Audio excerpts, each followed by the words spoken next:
And welcome to Israel Today. This is Rabbi Roger coming to you from Israel. Here's a true story that I had read and felt I needed to share with you. It took place in the Auschwitz concentration camp. For now, that is all I'm going to tell you because I want you to listen to this story. Jew, play a song! Such was the order issued to prisoner Srebnik. He had been summoned to one of the camp squares as Nazi guards stood in anticipation of an impromptu concert. He stood alone, violin and bow in hand. What song would he play? The choice was his, and yet he wanted to capitalize on this most rare opportunity. He knew that his audience stretched well beyond the throng of assembled Nazis. He scanned the music files of his mind for the most appropriate, precious melody he could cull, one that would have the power to infuse the moment with sanctity, a strain that might help his brethren momentarily transcend a world of depravity and evil. He stood in intense contemplation. "Start playing, Jew! What are you waiting for?" It came to him and he knew which melody he needed to play. Closing his eyes and lifting the violin to his chin, he set the bow and prepared to play. Flawlessly formed notes produced velvety sweet sounds ascending from the instrument. The Nazis were virtually captivated, swaying to the music of their captive virtuoso until the melody's completion. Its final stirring note lingered, mingling with the fading moments of the daylight. "Excellent!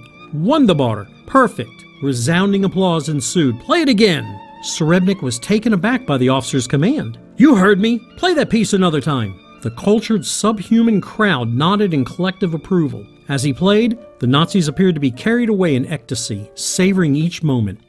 The Nazi that had ordered the encore was awestruck. He said, "I've never before heard music such as this. It's of another world." His cohorts agreed. The prisoner was stunned by the bizarre reaction. He waited for the order to be released to his barracks. Instead, he heard for the third time, "Play it again!" This time he played more passionately than before. He knew that it was not the Germans who sensed the majesty of the music, but more infinitely powerful impact on his fellow Jewish prisoners. At the end of the song, he was released back to his barracks. The song he had chosen was called Kol Nidre, translated All Vows. It is one of the most dramatic and moving moments of the Jewish year. It is normally sung at the beginning of the service for Yom Kippur, or Day of Atonement, and it sets the tone for the solemn day. This was the same day they requested for him to play, but to those Jewish prisoners, it was divinely orchestrated.